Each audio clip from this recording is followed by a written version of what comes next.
Breaking talent. Break London.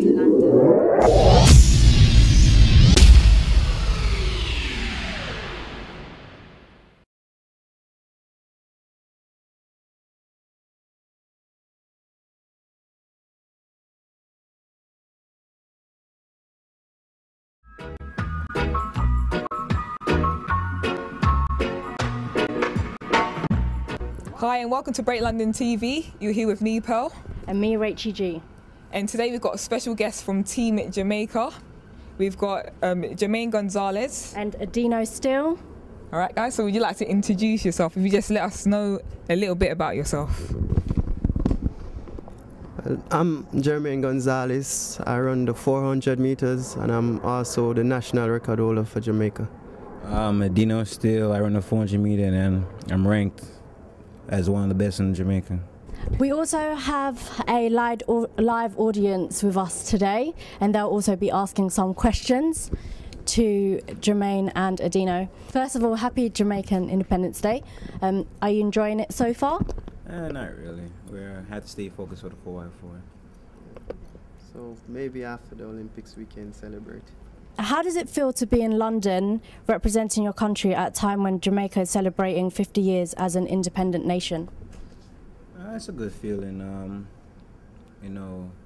50 years, halfway there. We're still a young country and we're developing more in growth, so it feels good. Yeah, definitely. I mean, it's a great feeling. Representing your country, you should represent with pride and joy, so we're happy we're here. Obviously, you guys are athletes. What inspired you to become an athlete? I'll ask you first. I don't really know what inspired me, really. I just was good at something and I just pursued it, really. So you just thought, I'm good at this, so I'll do it. So if you were good at building, you would just become a builder? I'll become a builder. All right, fair enough. And Jermaine? I mean, it's kind of the same for me. I started out playing football and, I ran at my sports day and I was good at it, and my coach at the time influenced me to start running, and I've been doing well since, so I just continued in the sports. It's said that Jamaica has one of the nicest cuisines, so what is your favourite dish? Stew peas. Stew peas and rice. Curry goat and rice. And is there do you know who the best cook is out of Team Jamaica? I'm not sure. I think maybe Adino. I'm flattered. I'm not really sure who else. I can cook, but I don't know about the rest of the guys. I mean, the girls is there too, but for the guys, I think I'm probably up there. You think? Yeah. Have you cooked for your teammates yet? No. some of them. I lived with a few of the guys before, and I mean, they can vouch for me and say I know how to work myself around the kitchen. That's why I said Adino, because we're teammates and he cooks for us before, so I know we can cook. I'm not sure about the rest of the other people. Okay. And what's your favourite dish that he's cooked for you? Oh, it's what you cooked the last time? I think it was chicken and dumplings. Yeah, just regular chicken and dumplings. Team Jamaica has got a lot of great athletes on the team overall, so would you say that there's a very competitive spirit among all of you, or is there more like a family kind of vibe? Like, what's the kind of spirit you guys have in your team? That's the thing about Jamaica. Like, we know when to compete, but when we were just hanging out and chilling, although Adino and I compete in the same sports, but we're really good friends. But when we go on the track, we know that we're running for ourselves. The friendship has to end on the track. But as soon as we're finished, we're good friends again. And I think that's the same thing with all the athletes that represent Jamaica. So you say the same? Yeah, we're competitors and we're friends as also. Even with the sprinters, we compete with them too. We trash talk to them at a certain time, and I mean, it's all fun in the game. It is a sport and it's entertainment, so you have to entertain in some way. And like, what can you see so far as your most greatest achievement, so far?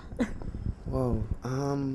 For me, I think last year was my greatest achievement at the World Championship, because I did surgery on my knee at the end of the season. I wasn't sure if I was even going to compete, and I ended up finishing fourth in the finals of the 400, and I got a bronze medal on the 4x4. So, you know, I was happy that, you know, it went that way after being through so much injuries, you know. I mean, this year my greatest achievement, I ran personal best 2 times in a matter of 2 days, and being here, you know, it's my accomplishment. Jermaine, you competed in your first Olympics at the mere age of 18. So how was that for you? It was ups and downs. I mean, I was happy that I was there at that tender age, but then, you know, we got disqualified in 4x4 when we had a good chance of getting a medal, so I was disappointed there. But, you know, when I think about it, not a lot of people go to the Olympics at 18 years old, so I was still happy to be there. Okay, and this is to the both of you. Time magazine has rated the Jamaican Olympic uniform as one of the best. Obviously, it was designed by Sadella Marley. How do you both feel about that? Well, I mean, I'm happy, and I think so as well. I think Jamaica has the best uniform out there. As we would say in Jamaica, the uniform shot. Definitely, it's amazing, and it's also Puma, and I represent Puma as well, so thumbs up to them. We're doing really good as a Puma, because our clothes is by far the best, you know. Just from casual wear to sporting wear is just top notch. So I think we should open it up to our live audience to ask any questions. I'm Priscilla, guys. How do you guys feel after you've won a race? Like, do you feel like you've made your nation proud, or? And who's that directed to? Jermaine. I mean, everybody runs to win, and when you win, it's a great feeling, and especially when you're representing your country, it's even better. So, I mean, that's the purpose when you go out there to compete to win. So it's always a good feeling when you win. My name is Emanuela, and this question is directed to both of you. You're running in the 4x4 relay heat 5. How confident are you in qualifying to the final? Very confident, actually. Last year, the World Championship guys proved that they can step up their game, and the team this year is a little bit more better and more experienced in what they're doing. So I believe that we can succeed in what we came here to do. Yes, definitely. The team this year, to me, has a bit more depth, and you know, the guys have been running good so far. And I mean, this is the Olympics, and this is the biggest stage, you know. So everybody's really pumped and prepared for this one. So I think, you know, we're gonna do pretty well.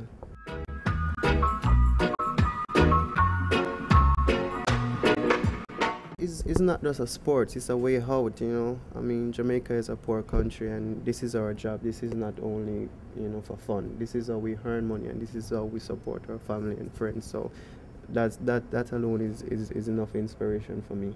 And do you believe like it's inspiring your country to do better in terms of economy, in terms of, you know, doing better for themselves? Definitely. I mean, if you should see the videos back home with the people celebrating after our victories, I mean, it's an amazing feeling, you know, and it's definitely inspiring everybody in Jamaica. If you go to Jamaica right now, all the kids in high school wants to become an athlete right now. Okay.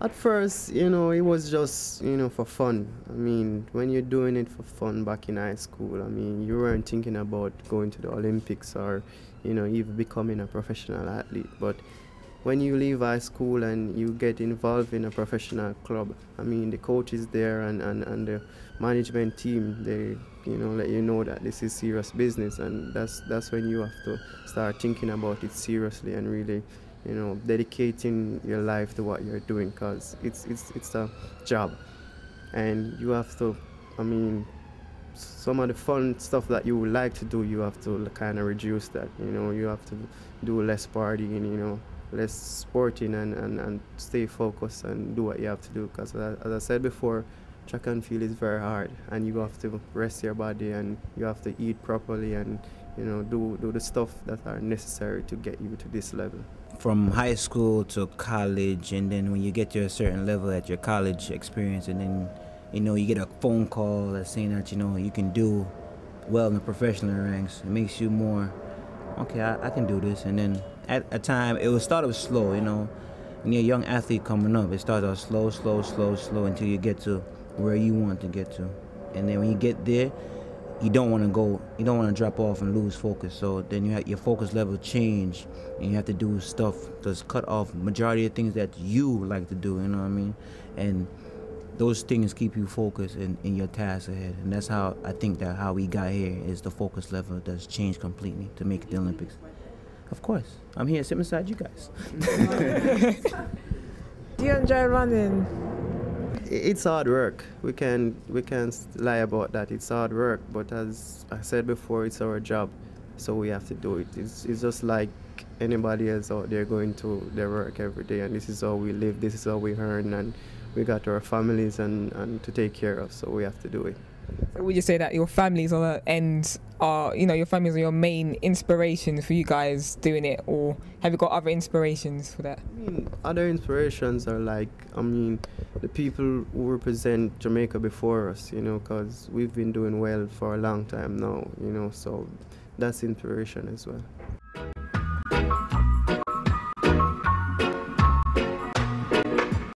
In the 400, there's a lot of thinking going on. In the beginning of the race, sometimes your first instinct is like, why am I doing this? And as long as the gun goes off, like everything like vanishes, and your focus level is to execute. And then the closer you get to the finish line, you're begging for it. You're begging to finish. And then when you just pass that line and you look at the clock and you see something that you like, then the accomplishment, just breathe and say, all right, next time again. For me, as I said, I keep saying this, track and field is very hard, and you have to train like 6 or 7 months before you actually compete it. So when you think about the hard training that you put in, when you go on the track, you just want to let the other athletes, feel the kind of hard work that you're doing. So you push very hard and you try to win all the time, because you work so hard and you need to prove it on the track, because it doesn't matter how hard you train if you don't go out and perform. It doesn't make sense.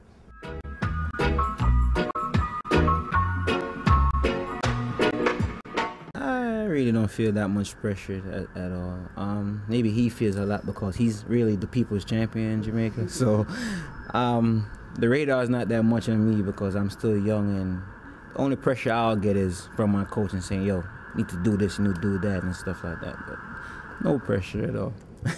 It's hard. The fans expect you to win all the time. And, with sports, it's either you win or you lose. And when you don't win, people is going to say things. But you just have to keep focused on what you have to do and don't listen to the negatives, And even if you listen, turn it into a positive for you, so that next time when you go out there, you remember what they said and you try to prove them wrong. But it's all in the game, though, and I'm used to it. And I think every athlete gets it sometimes, even you saying so. That's in the game.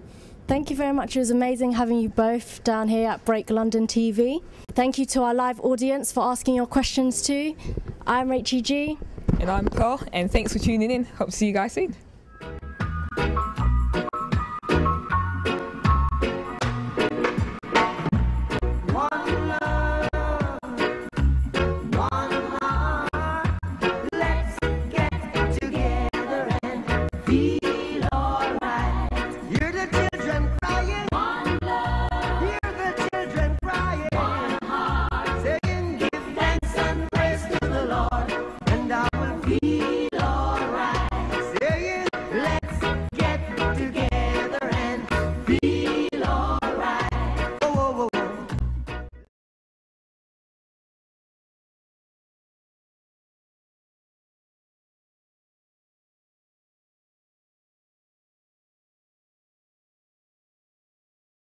Breaking talent.